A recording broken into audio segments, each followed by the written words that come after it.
Let's go from rival to rival to rival. Let's go to Merseyside and let's go to Liverpool, who are in a position where they need fixing ASAP. And obviously, the man that Liverpool want, the man that Liverpool are probably going to get is Jude Bellingham. So I'm not going to throw up Jude Bellingham to be Liverpool's signing for January because that's very, very lazy and he's probably all but going to happen. And all the analysis is there of him, so that's just lazy. In saying that, what I have done is also very lazy in its own right because the player that I've thrown up for Liverpool is Lovro Majer. Now, for those who have a good memory, you will know that I mentioned Lovro Majer to be Liverpool signing in the last summer transfer window. That's not right. So for those who have a good memory and for those who have a good memory, and for those who are long-time viewers of this podcast, you'll know that I actually brought up Lovro Majer 6 months ago. In the off season, in the big winter no, that's not it. In the big summer transfer window. Why can't I speak all of a sudden? So for those who have a good memory, if I can speak and get my point across, that would be great. For those who have a good memory, and for those who are avid listeners of this podcast, you will know that Lovro Majer has been on my radar for quite a while. And you will know that because I actually mentioned Lovro Majer to be Liverpool's signing for the last transfer window, the big off-season transfer window. I said that Liverpool should go and get Lovro Majer. Now, since then, he is, of course, featured in the World Cup for Croatia. He was a pretty, I wouldn't say big part for Croatia, but he did definitely make an impact in Qatar for Croatia as they reached the semi-finals. So I think Lovro Majer, how he hasn't been picked up from Stade de Rennes, I don't know. I think he's a talented, super, super, super talented player. Super talented player. I flagged him 6 months ago for Liverpool. I said they need to get him. He would I wouldn't say single-handedly fix their problems, but he would come into this side and give them a different dynamic that you know what, Naby Keita potentially should give them, but he doesn't. He's a better version of Naby Keita, and that's literally the exact same comparison that I flagged 5 months ago. He'll come into this side and play on the right-hand side of that midfield three. He's left-footed. Now, what this allows is it allows for dynamics. It allows for two different dynamics to be had in that midfield. And this is something that's very, very important when you look at Liverpool, because the way Liverpool are playing is very different to what they played last season and what they've played for seasons before.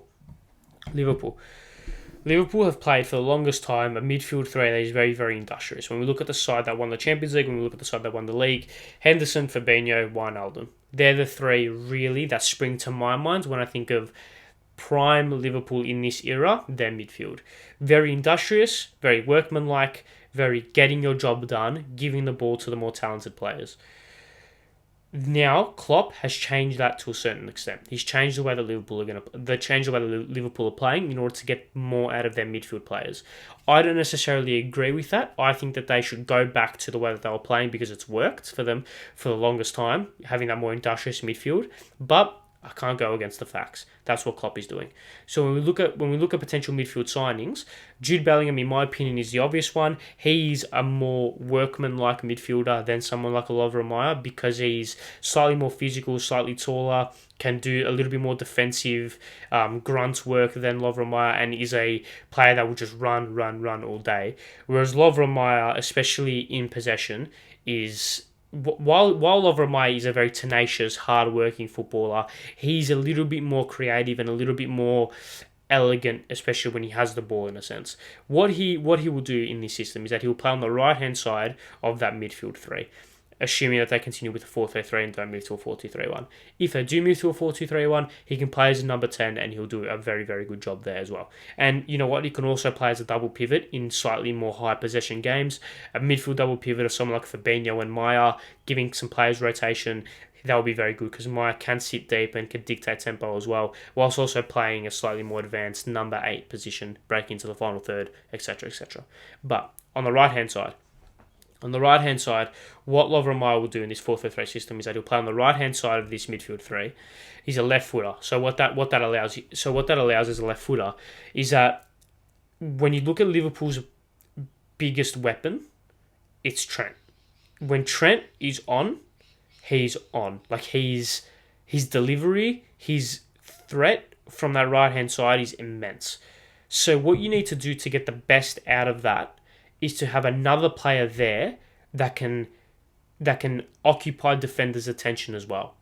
Because because one's right-footed, one's left-footed, and because both are very good enough, technically capable to either play in the half space or hug the touchline, it creates this kind of, I don't know what that is, but I feel like that kind of gets my point across quite well. Maya can come inside and get into those half spaces, and then that allows Trent to move out wide. Or Trent can make those inverted runs into the half space, and Lovro Majer can hug the touchline and pick up the ball and then whipping crosses with his left up to cutting inside. Because this dynamic will be there, that would make the right-hand side for Liverpool very, very, very dangerous. And not only does it make the right-hand side very dangerous with those two players, it allows Salah to basically play as a striker and to get into more influential positions and to get into more dangerous positions in the final third in more central areas, because you have Trent and Majer there carrying the load of the build-up play on that right-hand side, while Lovro Majer also has the defensive capabilities and is tenacious enough and has the work rate to drop back and to cover for Trent and to act as that midfield shuttler when they don't have possession and are in transition. I think this makes so much sense. I think it makes so much sense. In possession, very technically capable, has the ability to break a game open through a passing between the lines or taking a man on or getting that cross into the box, whilst also being very tenacious and very workmanlike out of possession. I flagged it 5 months ago, and he's only improved leaps and bounds since then. How he hasn't been picked up is beyond me. He's going to turn 25 very soon. He's going to be in the prime of his career. I think Lovro Majer to Liverpool is the perfect signing. He'll complement Jude Bellingham perfectly if both of them get over the line. I think those two signings in particular will transform Liverpool's midfield. Because that's arguably the area of the pitch where they need transformation the most. They've gone and revitalised that front six with Gakpo, Nunes, and Diaz all coming in within the last 12 months. They've gone and got those three players to rejuvenise and revitalise that front six, or that front three, which is now they've got 6 players in that position. That defence, in my opinion, is fine. I think maybe some right back depth, but apart from that, they're all good. The midfield needs rejuvenation. The midfield needs an injection of energy that can transform it and can make them a different prospect to play against. Bellingham, which is all but confirmed in my opinion, and Lovro Majer are the 2 players Liverpool need to get. If they get them both in January, I don't think they will, but if they do, then they're going to be very dangerous in the back end of the season. And in my opinion, I would actually prioritise Majer over Bellingham in January purely because of the gettability factor. Lovro Majer is so much more feasible right now than Jude Bellingham. So I would go and get Majer right now, put him in the squad, have that in the bank already, and then go to Bellingham and say, hey, we can't afford you right now, but we want you to play in the summer, etc., etc., etc. That's how I would do it. That is how I would do it. And if you bring up Lovro Majer's FB ref here, I would challenge you to find a Liverpool midfielder that has the attacking stats that Lovro Majer has. Lovro Majer. So for those who are listening, I apologise. This has been quite a pretty intense visual podcast, which is an oxymoron, I'm aware. But if I were to just describe it to you, basically Lovro Majer is very, very good offensively. Very, very good offensively. And while his defensive stats don't exactly paint a massive picture, let's not forget that he's practically a midfield number 8 that is being compared against proper defensive midfielders. So take those, once again, as always, take these with a grain of salt and take these with a pinch of salt. I'm not always right. These don't always tell the full story. This is just a good guide, in my opinion, to kind of steer people in the right direction as to what they could expect from a player. Those defensive stats, once again, he's being compared to actual defensive midfielders. So Lovro Majer is being compared to Casemiro when it comes to tackles or interceptions. Hence why it's probably not. It probably doesn't flatter him, these stats. But if I just want to go to Liverpool, and I want to look at some of their players and look at goal. Here we go. Goal and shot creation.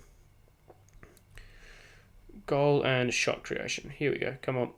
Are we loading? Here we go. Okay. Goal creating actions. So here we go. Why can't I find it? Okay. Oh no, this is by game. All right. Okay. Anyway, I'll get it. I'll try and fill time once I get to it. But actually, I'll just do it on my laptop. It's easier. Anyway, so what what Lovro Majer here. I'm just trying to bring up the comparison between. Apologies if the frame rate slightly drops for this bit. But what I'm trying to compare is where Lovro Majer would compare to other Liverpool players in terms of goal creating chances and actually creating from midfield, right? So if we bring up Liverpool Liverpool's players in terms of goal creating actions, right? Goal creating actions for Liverpool, the highest midfielder with a goal creating actions per 90 that's actually played a substantial amount of minutes is Harvey Elliott with 4 shot creating actions per 90, I should say. 4 shot creating actions per 90. Harvey Elliott, who's played a substantial amount of minutes, and really he's actually been playing as he's been playing in that front three for some of the period as well. He's got 4 shot creating actions per 90. Lovro Majer immediately has 4.49. So that straight away shows that he has far better shot creating actions and can actually create more from a midfield position already. He would be Liverpool's top. He would be Liverpool's top shot creator from midfield throughout the last season, right? Throughout the last calendar year. Granted, they're two different substratas or two different kind of. I don't know. I didn't do maths. I don't know what the exact term is, but Harvey Elliott's was from this season. Majer's was from the last calendar year. I granted that, of course, is 2 different sets of data, but the story still remains the same. If Lovro Majer comes into this Liverpool team, he will probably be their best shot creator from midfield. That immediately gives them a different dynamic, like I said. And not only that, but if we look at the dribbles completed, touches in the attacking penalty area, and progressive passes received, this shows that Liverpool's game isn't built like City's game, where it needs to be intrinsic one-touch passing that can break in between the lines and etc. Pass and move, tiki-taka. It's high octane, getting past your man, intense press, higher tempo, etc. These progressive passes received and the touches in the attacking penalty area say to me, at least, that Majer has the ability to think quickly and to get into positions where he can receive the ball both at feet and with his stride, right? The fact that he has 5.38 progressive passes received shows that when he plays on the right-hand side of a midfield 3 or even as a right winger, he gets into positions where he can receive the ball and impact in attacking areas, hence the 2.73 touches in the attacking penalty area per 90, right? 93rd percentile. And if we bring up his average positions here, it's kind of almost it's kind of what I said before in terms of that he occupies our right half space quite a lot, but you can see here he does do some defensive work as well. He's not an all out attacking right-sided midfielder. He's right-sided central midfielder, I should say. He's almost like a central midfielder. Like if I was to use a Football Manager term. If I was to relate this to Football Manager, he's like a centre mid on attack. That's what he's like. He traditionally occupies normal central midfield positions, but he does have that emphasis and that impotence to go forward, to get past the man, to influence in the final third. I think Majer will be a star for Liverpool if he can get across the line. He has had a career where he hasn't had that break yet. So he's just waiting for that break to announce himself on the world stage. He didn't really blow everyone out of the water at the World Cup. If you watch Croatia's games, he played okay. He was fine for Croatia. I mean, I know you really should take SofaScore's ratings. SofaScore's ratings with a grain of salt, of course. But yeah, he played 4 games for Croatia in the he played 4 games for Croatia in the he played 6 games. Yeah, six games for Croatia at the World Cup, and he was just fine. He scored 1 goal against Canada in that 4-1 win, but he was okay in those games. You can't really say anything more or anything less. He was just okay, and that is someone who will just be that for Liverpool. He'll be a good player for Liverpool. He won't be. He's not going to break records. He's not going to be their best player, because that, if you're going to compare him or if you're going to attribute that to anyone, it's going to be Bellingham, right? Majer will come in and will be Naby Keita, but plus 1 or 2 points, in a sense. If Naby Keita's a 7 out of 10, Majer will be a 9 out of 10. If Naby Keita's a 5 out of 10, Majer will be a 7 out of 10. That type of thing.